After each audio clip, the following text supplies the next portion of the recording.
Ang pagsisimula ng pag-aaral ng espada mula sa simula ay hindi madali, ngunit salamat sa isolation technique, hindi siya nagkukulang sa lakas. Biglang lumitaw si Vengeance, na akala ni Entred ay nasa harapan, ngunit ang kanyang squad pala ang inatasan sa depensa ng kampo.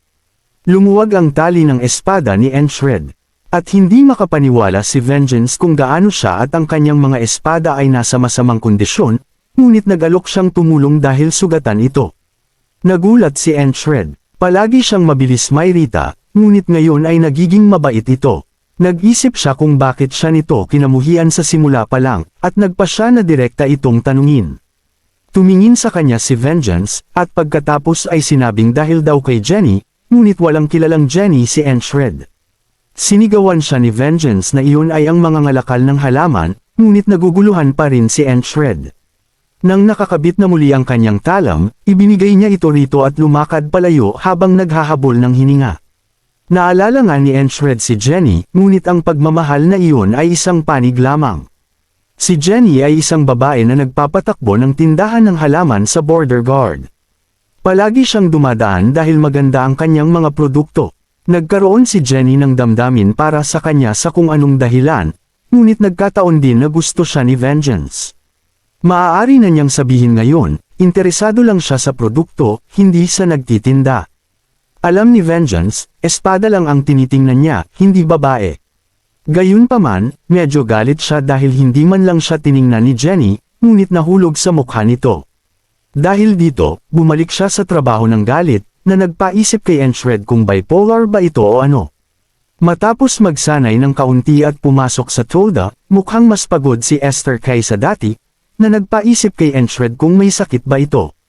Ito ay dahil sa kanya. Dahil patuloy siyang nasusugatan, kailangan niyang magpakapagod at bawasan ang kanyang pagod, na hindi magpapahintulot sa kanya na gumamit ng mahika sa loob ng ilang panahon. Muling hinaplos ni Entred si Esther, at napansin na sila ay nasa likuran, kaya dapat siyang mag-focus sa pagpapahinga. Mukhang mapayapa ang araw. Ang mga gwardya ay nagpapatrolya sa tubig ng walang tunay na kaguluhan. Ngunit isang segundo lamang ang kailangan upang magbago ang lahat. Nang walang babala, isang gwardya ang napana sa ulo. At tumunog ang kampana, na naging dahilan upang lumabas ang lahat mula sa kanilang mga tolda upang lumaban. Ginawa rin ito ni Entred, ngunit tumanggi si Christ na payagan siya, dahil injured pa rin siya. Sa kasamaang palad, hindi ito isang laban na pwedeng hindi salihan ni Entred. Habang lumalabas ang mga grupo ng sundalo mula sa tubig, na pinangunahan ni Mitch Herrier, tila narinig ng Diyos ang kanyang mga panalangin, dahil matagal na niyang hinanggad na muling makatagpo ito. Natuwa si Entred na naaalala niya ang pangalan nito, ngunit natural lang iyon. Napagtanto ni Mitch kung gaano siya kayabang salamat sa kanilang laban, at ito ang naging dahilan upang umabot siya sa mga bagong antas. Kaya gusto niyang makita itong magwakas sa kanyang sariling mga kamay. Lumundag si Entred upang protektahan ang iba. Tumama ang kanyang espada sa espada ni Mitch, ngunit nadulas ang kanyang kamay. Napansin niyang sugatan siya, ngunit hindi ito pinansin sa kabila nito, dahil karapat-dapat itong mamatay. Ngunit bago siya atakihin, sumugod si Vengeance at sinubukang lumaban para kay Entred, na sinabihan na bumalik, ngunit huli na. Dahil naputol ang ulo nito, lumundag din si Esther, at sinubukan siyang bigilan ni Christ, na bumalik, habang si Entred ay nakatulala na lang. Ngunit huli na dahil nakahanda na si Mitch na patayin si Esther. Sinaksak ni Mitch si Esther sa dibdib. Si Christ, na sumugod para sa kanya, ay sinaksak din ni Mitch. Sumugod ulit si Entred para ipaghiganti sila, ngunit sa huli pinatay din siya ni Mitch. Nabigo si Mitch sa lahat ng ito. Ipinakita sana niya kung gaano siya kalakas kung hindi lang sugatan ang kanyang pulso. Sa gayon, namatay din si Entred, na nakita ang bunga ng kanyang kahangalan sa huling pagkakataon. Nagising si Entred sa parehong araw, hinaplos pa rin si Esther, ngunit nanatili ang kanyang mga iniisip. Hindi man lang niya maabot si Mitch dahil sa kanyang pinsala, at wala siyang makausap upang matuto ng kung ano. Aatake ang Greyhounds bago maghapon, kaya kailangan niyang magsanay. Gaano man ito makakapagod sa kanya. Kahit ginagawa ito, ang kanyang mga iniisip ay napunta sa madilim na lugar. kung saan siya ang sinisisi sa pagpanaw ng kanyang mga kasamahan, isang bagay na ayaw niyang maranasan muli. Lumapit si Vengeance at nagtanong kung nagsasanay na siya sa kaliwa ngayong sugatan ang kanyang kanan. Ngunit dapat siyang magpahinga, sisiguraduhin ni Enchred na makakakuha siya ng isang bagay dito. Dahil nanumpa siyang iligtas ang lahat, humingi din siya ng tawad tungkol kay Jenny na pinahalagahan ni Vengeance. Ngunit pagkatapos ay sinabi ni Enchred na may mga babae sa mundong ito na hindi pinapansin ang itsura. Kaya dapat siyang magsaya. Nagdulot ito kay Vengeance ng pagsigaw at pagtili, ngunit ngumiti lang si Enchred. Dumating ang oras ng pag-atake, at muli siyang nakaharap kay Mitch Hurrier. Palagi siyang lampas sa antas kahit ng isang espesyal na ranggo, at ngayon, mas nakatutok siya kaysa dati. Kahit na nagsanay siya, masyado pa rin ang sopistikadong teknik ng espada ni Mitch kasama ang kanyang sugatang kamay. Kaya nagkaroon siya ng malubhang hiwa. Napansin muli ni Mitch na sugatan ang kanyang kamay. At talagang ikinalulungkot niya na kailangan niyang tapusin siya ng ganito. Gaano man siya kalakas, alam ni Enchred ang isang bagay na magagawa niya. Sanayin ang kanyang kaliwang bahagi. Kung paano hawakan ang talam. Kung paano ito iwinawasiwas. Ang kanyang tindig dito, lahat ng nawala sa kanya. Mula sa mga bagay na natutunan niya noong bata pa siya, hanggang sa itinuro sa kanya ni Ragna, hindi siya magsasayang ng oras sa pag-alam muli ng lahat. Nalikarin na niya ang parehong landas gamit ang kanyang kanang bahagi, kaya kahit mamatay siya ng maraming beses, hindi mahalaga, dahil mabilis siyang matuto. 40 araw na ang lumipas, ngunit nanginginig pa rin ang trajectory ng kanyang espada. Marahil ay hindi lang siya sanay dito. Dumating si Vengeance na may panukala ng isang duel, na nagpagulat kay Enchred kung bakit niya ito ginagawa. Ngunit dahil seryoso siya, wala siyang dahilan upang tumanggi. Naghanda sila, at si Vengeance ang unang umatake, matagumpay na naitulak pabalik si Enchred. Pagkatapos ng lahat, isa pa rin siyang platoon leader. Gayunpaman, nabawi ni Enchred sa karanasan. Hinayaan niyang dumulas ang kanyang talam at pati din ito, at nagwagi siya sa laban. Napansin ni Enchred na marami na rin siyang nasanay sa kanyang kaliwa. Ngunit nagtataka kung bakit gusto nitong magduel. Hindi talaga alam ni Vengeance, ang panunood lang sa kanya ang nagpataas ng kanyang dugo. Sinabi ni Enchred na mga pangunahing ehersisyo lang ang ginagawa niya. Ngunit iyon mismo ang dahilan kung bakit ganito si Vengeance. Ang pagtingin sa kanya ay nagpaalala sa kanya kung paano niya unang kinuha ang isang espada at nagsimulang magsanay. Ang pagnanais na maging mas malakas, upang maging isa sa espada. Ngunit kakaiba ang kanyang talam. Hindi niya alam kung paano ilagay ito, ngunit tila ito ang espada ng patay. Talagang mahirap ipaliwanag, ngunit ang gusto niyang sabihin ay iba. Nagpaisip ito kay Enchred, ibig sabihin. Ba nito ay hindi siya sapat na malakas, o kung ano pa. Palabas na doon si Vengeance, ngunit tila nalaman na ni Enchred. Sinubukan niyang sundin ang trajectory na natutunan niya gamit ang kanyang kanan hanggang ngayon. Ngunit ang kanyang kaliwang bahagi ay talagang iba. Kailangan niyang maghanap ng trajectory na gumagana sa kanyang kaliwa, at mula sa kanyang unang hiwa, natagpuan niya ito. Nagpasalamat siya kay Vengeance. Dahil sa wakas ay nakita niya ang daan pasulong. Kailangan niyang gisingin ang kanyang mga pandama sa kanyang kaliwang kamay, na siyang susi sa wastong paggamit nito. Upang gawin ito, kailangan niyang simulang baguhin ang maliliit na gawi. Tulad ng pagkain gamit ang kanyang kaliwang kamay. Ipinaliwanag niya na upang mas mabilis na gumaling ang kanyang kanan kapag may nagtanong kung bakit niya ito ginagawa, bagaman kailangan pa rin niya ng pagsasanay. Mga bagay tulad ng pagbibihis, kahit pagsasanay, kaliwang kamay lang ang gagamitin niya. At upang gisingin ang mga pandama na ito hanggang sa kanilang mga limitasyon, gagamitin din niya ang nakatagong talam, dahil ang paraan na itinuro ni Torres ay epektibo dito. Sa gayon, 50 araw na ang lumipas, ngunit nang magsimula muli siya kay Vengeance. Sinabi nitong pareho, na patay pa rin ang kanyang espada. Kailangan niyang bumuti, kaya nagsasanay siya ng paulit-ulit. 60 araw ang lumipas, pagkatapos ay 78. Bawat oras ay bumubuti siya sa kanyang natutunan dati, at sa huli, wala nang sinabi si Vengeance tungkol sa kanyang espada ngayon. Maliban na kailangan pa niyang magsanay ng mas mahirap upang makatabla sa kanya sa susunod. Sinabi ni Enchred na ipagpatuloy ito, baka sakaling makita na siya ni Jenny. Gusto niya kung gaano kabilas itong inisin. Ngunit dapat niyang tiyakin na makapag-amin man lang ito. Habang papunta siya sa mga tarangkahan, nag-isip siya kung ano ang talento. Malinaw na hindi isang bagay na mailalarawan sa isang salita. Ito ang kasanayan ng paggamit ng sariling katawan, ngunit kahit ang kakayahang mawala sa pagtuon, talento rin yun. At ngayon, mula sa simulan ng kanyang mahirap na paglalakbay sa pagsasanay, nakatikim siya ng tunay na talento. Sa pamamagitan ng pagsasanay gamit ang kanyang kaliwang kamay, araw-araw, nakalikom siya ng sapat na kasanayan na sa loob lamang ng 100 araw. Nahabol niya ang 30 taon gamit ang kanyang kanan.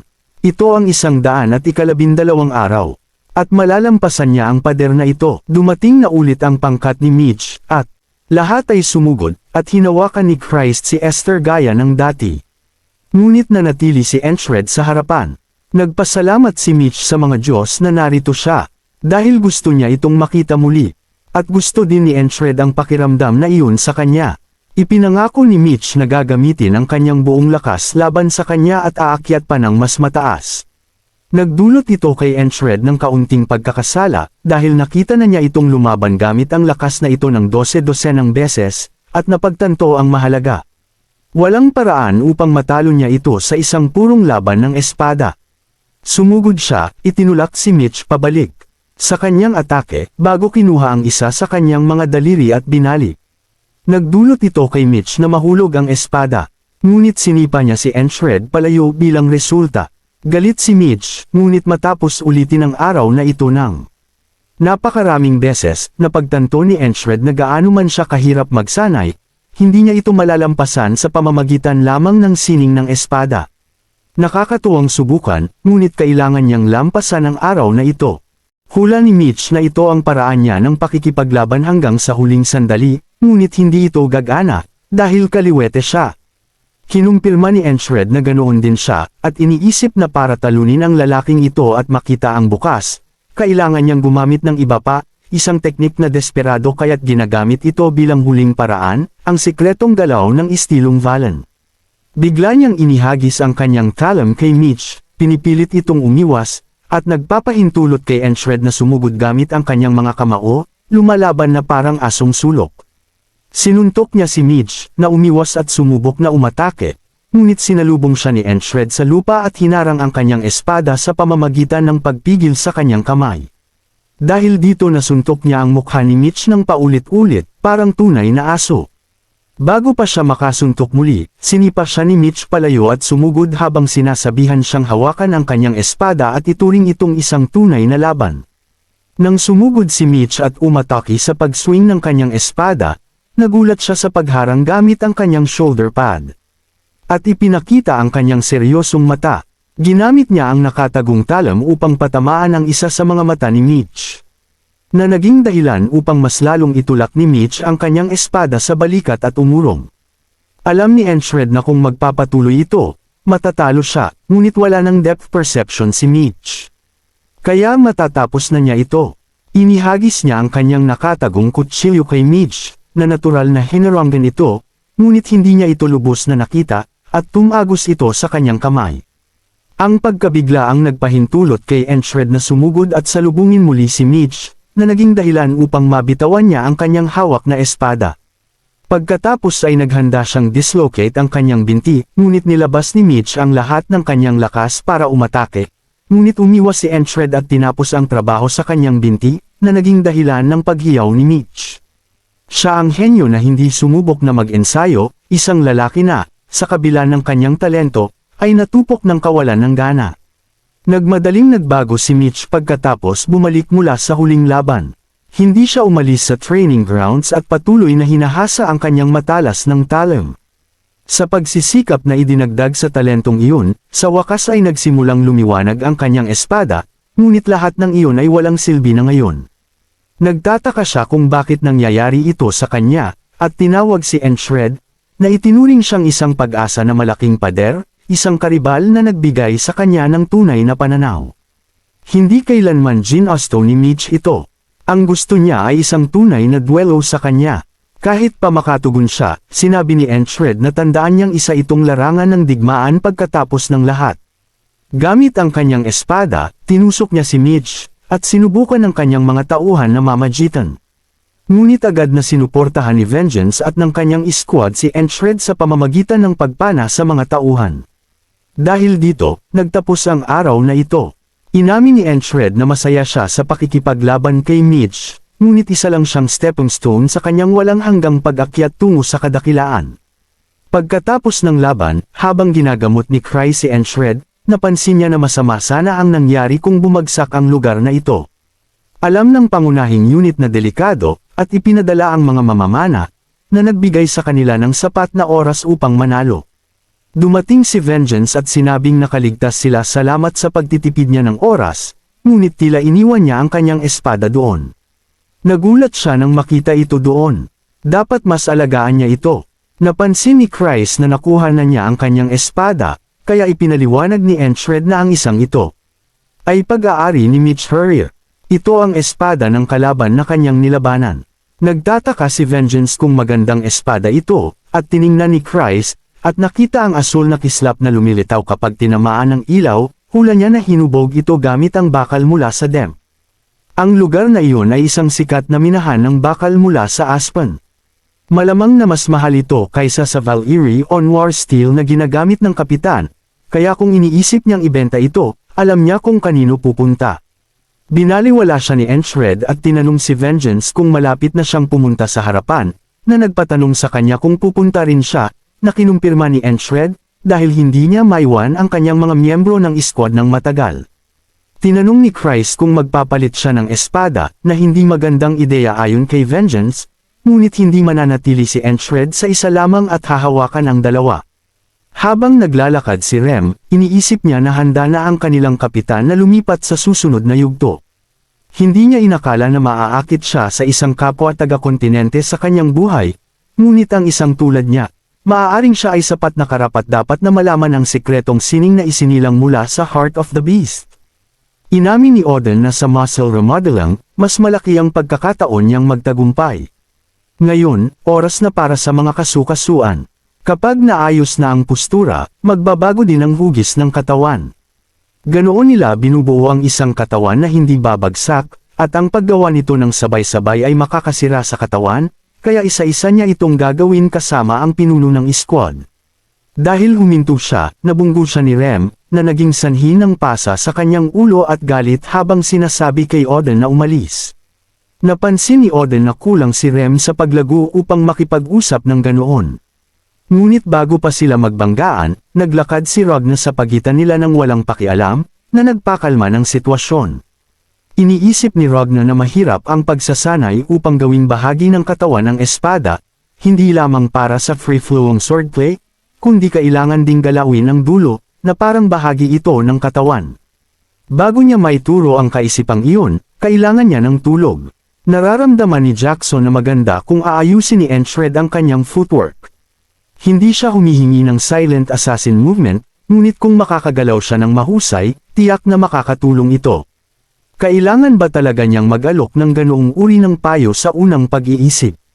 Mukhang naglalakad si Ragna sa maling direksyon, at hinawakan siya ni Rem, dahil alam niyang ang baliw na si Ragna ay pupunta muli sa linya ng kaaway. Sinabi ni Ragna na mas normal siya kaysa sa kanya, na naging dahilan ng paghiyawan nila sa isa't isa. Iniisip ni Jackson na hindi niya hahayaan na maging isa sa mga handal na iyon ang pinuno ng squad. Siya mismo ang magtutuwid sa kanya bago pa mangyari yun. Habang patuloy na naglalakad ang grupo, sinabihan sila ng ferry commander na huminto, dahil lumitaw ang kalaban, at hayagang hinamon ni Lowell ng Aspen ang isa sa kanila sa isang fair duel. Hindi makapaniwala ang ferry commander na ginagawa nila ito muli. Ito ay isang maruming taktika upang babaan ang moral sa pamamagitan ng 1 versus 1. Maaaring nakakainis ito, ngunit dahil sa kanilang patuloy na pagkalugi, nagbago ang kanilang kalooban. Kung babaliwalain lang nila ito, sasabihin lang nila na tumakas sila na parang mga daga. Kaya mas mahusay ang lumaban. Naniniwala din sila na ang isang commander na tulad niya ay hindi makikisali, dahil magiging kaiyahiya iyon. Nalagay ito sa mapanganib na sitwasyon ang ferry commander. Ngunit kung mananalo sila, tiyak na magbabago ang kalooban. Pinayuhan siya ni Chris na gamitin ang isa sa mga baliw mula sa kanilang grupo, dahil magiging maayos ang kanilang pag-uugali dahil nandito ang pinuno ng squad. Tinanong niya si Rem kung kaya niya bang labanan ito. Tiningnan ni Rem ang mga mahihina sa harap niya at itinulak si Ragna. Ito ay sapat na para sa libangan sa kanya. Lumapit siya habang hinahamak siya ng mga sundalong Aspen, tinatawag siyang barbaro at kung ano-ano pa, bago niya putulin ng malinis ang ulo ng isa sa kanila at sumugod sa iba. Mukhang bumubuti ang moral, iniisip ng ferry commander na mahusay ang kanyang ginawa, ngunit hindi ito nangyari, dahil ang mga sundalong Aspen ay nagsimulang umiyak at magmakaawa para sumuko, ngunit hindi tumitigil si Rem. Kahit na magmakaawa ang mga sundalong Aspen, hindi sila marinig ni Rem. Muling bumagsak ang moral ng mga sundalo, ngunit ngayon alam na ng ferry commander na si Entred lang ang makakayanang kontrolin ang mga taong ito. Kinagabihan, sinabihan ng mga miyembro ng grupo si Entred na tigilan ang pakikipaglaban kapag siya ay may injury, dahil matagal siyang gagaling. Narinig ito ng ferry commander habang siya ay pumapasok, napansin na sobra ang pagtatrabaho ng kanyang nobyo, kaya binigyan niya ito ng gamot ng ferry, isang bagay na hindi nito mabibili kahit gaano pa karaming kayamanan. Sinabi ni Jackson na mas maganda iyon kaysa sa kanyang pamahid, at nagulat si Rem na labis siyang nagmamalasakit kay Entred. Nagpapasalamat si Entred, ngunit bakit niya ito bibigyan ng ganito? Sinabi ng ferry commander na napagtanto niya na kahit nagpalitan na sila ng sumpaan, hindi pa sila nagpapalitan ng token. Ito ay isang maliit na regalo sa engagement. Tiningnan lang siya ni Entred, at umalis siya, na napansin ni Chris na dapat talaga nilang buksan ang sula na sinasabi niya. Sinabi ni Rem na ang kakayahang ito ni Entred ay mas kaakit-akit kaysa sa kanyang paggamit ng espada, at sumang-ayon si Ragna. Hindi maintindihan ni Entred kung bakit patuloy siyang tinatawag na kanyang nobyo, ngunit sa puntong ito, hindi niya na ito kailanman maiintindihan.